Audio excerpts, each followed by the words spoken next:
Hello there, and welcome back to another episode of Daily Magic. My name is SlytherinKnight, and I'm so happy you could join me.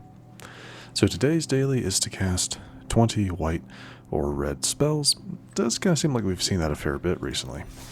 And to, try something new, we're going to do a Boros Tokens deck. Now I've seen several different variations of this deck throughout YouTube, Magic the Gathering decks, various different places, and I like this one. This one looks interesting. It's something that I'm actually kind of familiar with because, I've used Deepest Might before. Very interesting ability. That's kind of the centerpiece of this deck. If a red source you control would deal an amount of non-combat damage less than Ojer, Axonil's power to an opponent, that source deals damage equal to Ojer's power instead. So things like Impact Tremors or Warleader's Call, which counts as being red and white.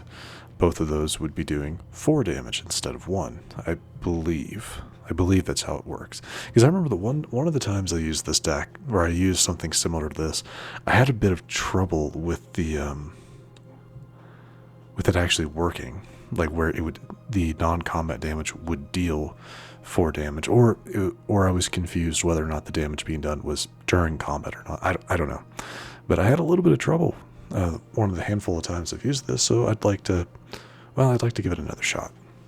Anyway, so that being said, because of Impact Tremors and Warleader's Call, we have a lot of ways to try and trigger these with nesting bot. When it dies, creates a token. Resolute Reinforcements is 2 for the price of 1. Searslicer creates a token every time you attack. Same thing with Howlsquad Heavy, creates a token. Anim Pakal does as well. Yeah, as you can see, most of our creatures have something to do with token generation. Dollkeeper's Shop. And then we also have Mondrak, which would be really cool to have it on the field because it just doubles. It doubles everything we have. So this is a very interesting deck, in my opinion. Some of the things I would potentially change on it, this is just as I found it, though. There was a 3rd copy of Dollmaker Shop to make this a 61 card deck. I didn't really see the point in using up a mythic on it. I mean, it's a great card, but Anyway, one of the things I would probably change would be Arabella, just because while the ability does work, her ability is that you deal X damage to each opponent and you gain X life, where X is the number of creatures you control with power 2 or less. That's great, but if you have 2 copies of Warleader's Call on the field, you'll never have that trigger. So it's kind of the idea. Only ever have 1 copy of Warleader's Call, have as many impact triggers as you want, but only ever have 1 of these on the field if you're wanting to take advantage of Arabella's ability. So, I mean, it is what it is. Anyway, that's a brief overview. Probably not the best overview, but it is what it is. So, we're going to be doing some standard play. I've just been having such bad luck with ranked that I can't. Case in point, I played a match last night just trying to see, and I won a match or 2. I don't know. I don't know what's been going on with ranked. I just really bad matchups and constant losing. I don't know. I'm not gonna complain about it too much because I know that can get really annoying. So we're just gonna move past it and go back to some standard play, see if we can get some wins. That'd be awesome. All right. No, I can work with this. I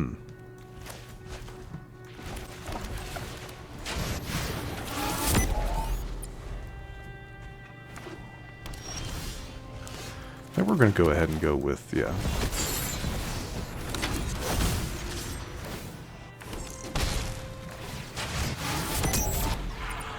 Yeah, we're going to go ahead and do that.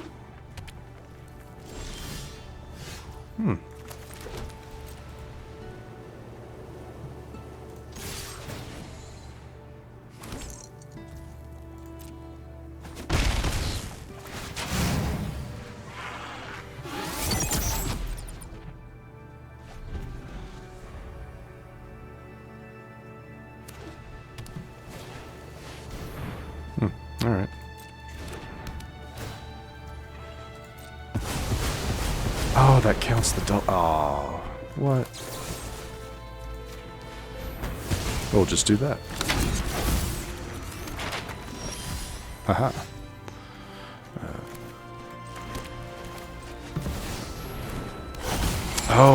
Oh, that's interesting. Huh. It doesn't... That's weird. I guess because it's 2 options, so you have to unlock one of them. Fair enough, I guess.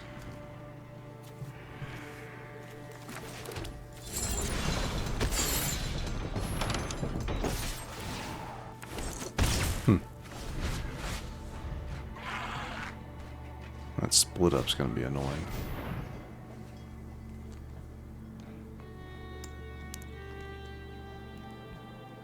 So, what is this? White-blue control, I guess? It's always annoying to deal with. There's really no... I mean, I guess I could do this. Go ahead and unlock it to make both of them 2s.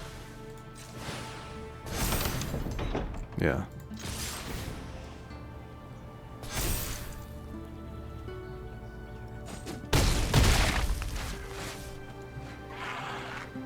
I wonder, does that protect it from a temporary lockdown? Because I have its...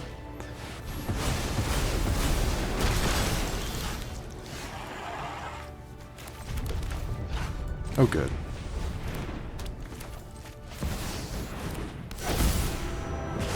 Oh, no. That's right. Yeah, that's right. Porcelain Gallery kind of doesn't help you there.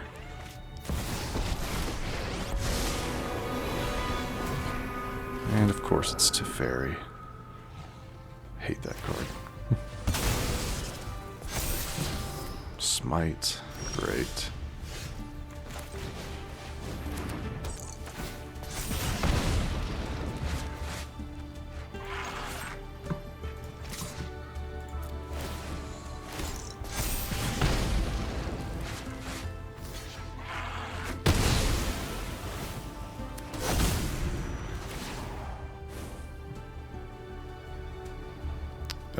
Unless they get rid of Arabella, I think I win here.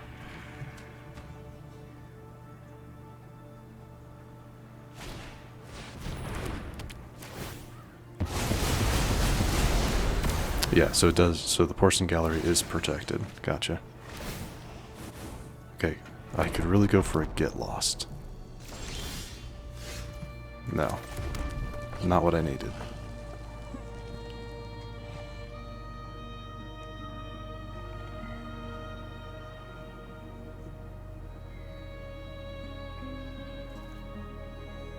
Because I'm pretty sure, yeah, Get Lost would just win the match, because get rid of that, Impact Tremors comes back out, and I get Arabella as well. I think that's what I assume would happen, but...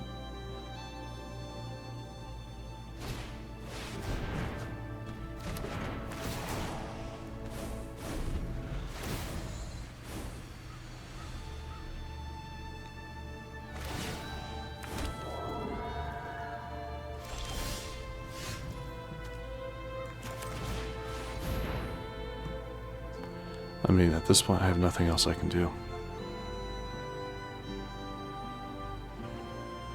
Yeah, go ahead, counter it. I don't really care.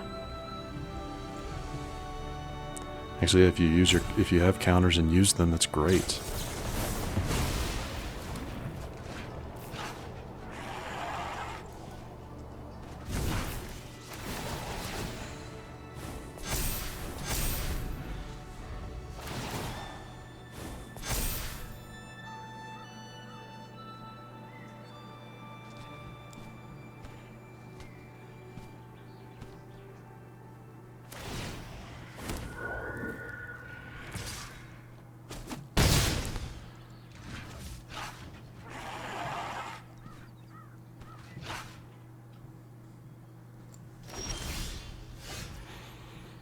I mean, that doesn't help me, but...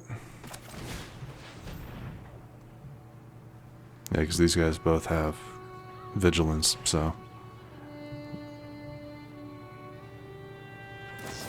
Yep.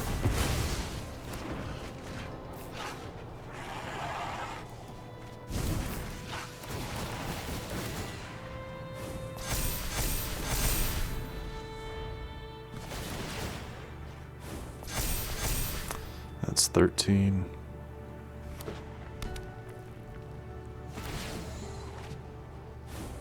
And that's game.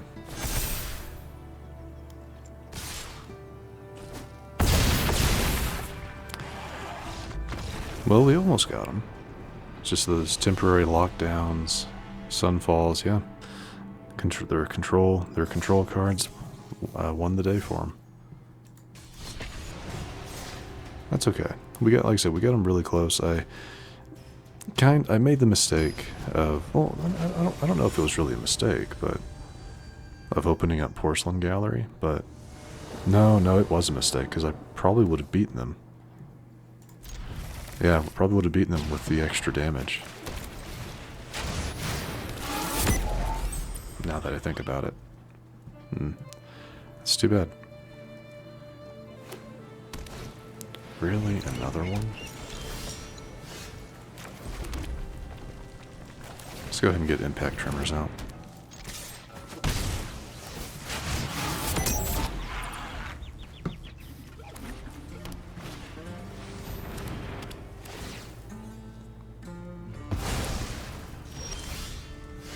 Fine. It's not worth it.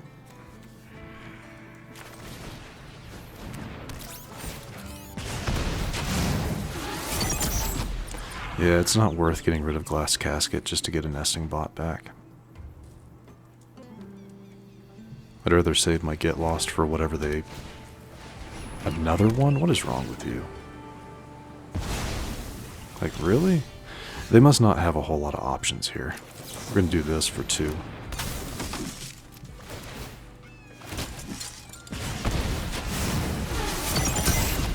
Yeah, I'm guessing they don't have a whole lot of options, so they're just trying to clear my board as much as possible. I get it.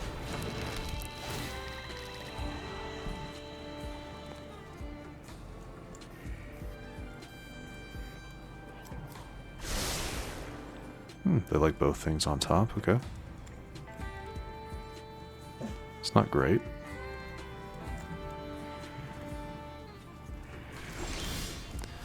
Okay. So what we're going to do, I'm going to go ahead and nesting bot. I'm going to try to bait out maybe a counter.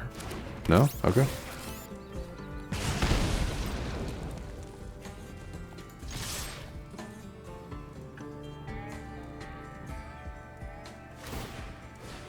Okay, I mean, that's fine. Yeah, they get 3 life back.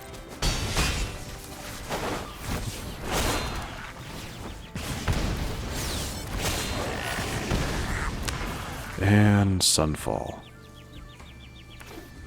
No?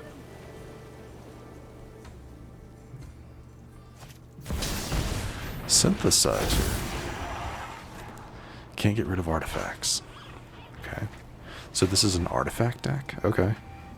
Though both of none of these would trigger... I guess they are cheap ones that just make your token stronger, I guess. Okay, that's interesting.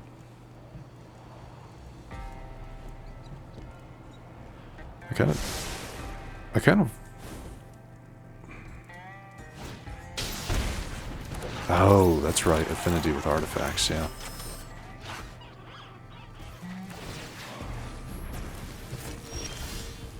Oh, 2 Get Losts.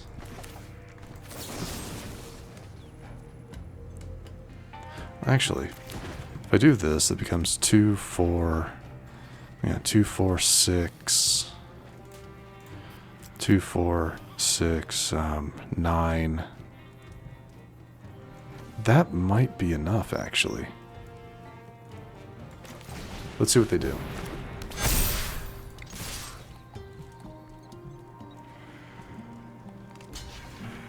That's true, that means that won't. I do get a bot. As I say, I get a bot. I get a token if you do that.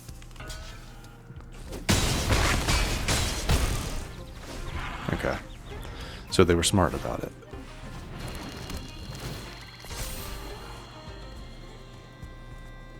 I forget, yeah, Memory Guardians is a really good one to go with this because it has affinity with artifacts.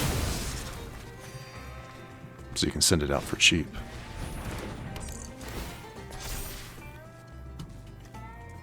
Your reward 1? Okay.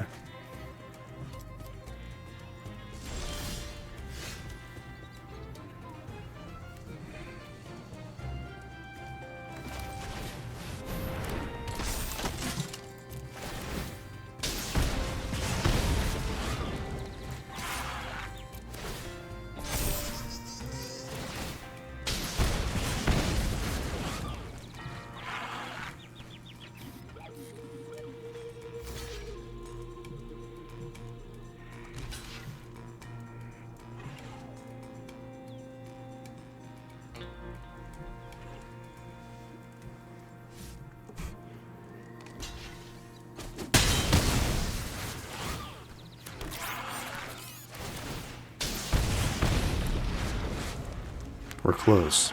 We're very close.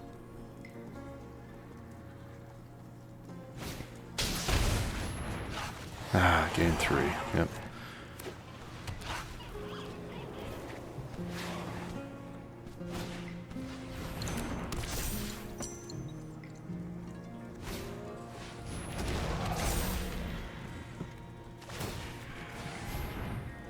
Ah, really? Man. Unfortunate. Very unfortunate.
Okay. And so yeah, I win. Just to kind of go over it. Hey, we got to win. I'm happy with that. Get lost to get rid of the construct so they can't block at all. Attack with Pakal, with everything. Pakal creates... How does this work? Whenever you attack with one or more non-gnome creature tokens, counting Pakal, put a +1 counter and then create... So, and then 3, 6 damage, takes them to 1. Yeah, there's nothing they... Yeah. Alright. Man. I do really like this deck. I do like the idea of this one. So... I'm happy with it. And hey, gotta win. It's been, I mean, it's not been that long, but it feels like it's been that long for me. So happy with that. Anyway, that's going to do it for the matches. I do have some packs to open, 3 in fact to open. Think of it as a kind of an apology for like the subpar stuff these last few episodes. Anyway, Thunder Junction. Not really expecting anything great from these, but it's still fun to open packs, right? Wily Duke. I've seen maybe 1 or 2 decks that use this. Because it's just not great. Like, whenever it becomes tapped, you gain 1 life and draw a card. I think maybe with some saddle decks, it works really well. And I think that's kind of the idea for this. Is that you use this to saddle other stuff. And you get life and draw a card. So... yeah, it's not bad. Alright, Duskmourn. Again, not really expecting anything fantastic, but... Dissection Tools. Okay, one of those where you can just immediately equip it to something. That's nice. Death Touch and Lifelink. Not bad. But it's cost 5 to do that. Well, I guess you are manifesting dread and immediately equipping it to something, so that's not bad. That's not a bad price. All right, and finally, Aether Drift.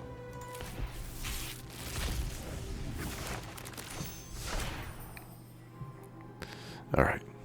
Again, nothing too interesting. Can't say I've seen this one very often. That's cool. What's our rare? Something new. Alright, Guardian Sunmare. 5 mana value, ward 2, power 5, toughness 5, saddle 4. When it attacks while saddled, search your library for a non-land permanent card with mana value 3 or less. Put it onto the battlefield, then shuffle. Okay, that's not bad. That's not bad at all. It's kind of nice. It also limits to mana value 3 or less, but that does mean you can. There's a lot of white exile cards that are 3 or less. So yeah, there's options. There's definitely options. That's not bad. All right. With that, we're going to go ahead and wrap things up. If you enjoyed this episode, which I do sincerely hope you did, please feel free to hit that thumbs up button down below. And if you happen to be new to the channel, hello, welcome. And please do consider subscribing. And to stay up to date for whenever new content is released, don't forget to hit that bell icon after you subscribe. But other than that, thank you so much for watching. I really do appreciate it. And I will see you all next time.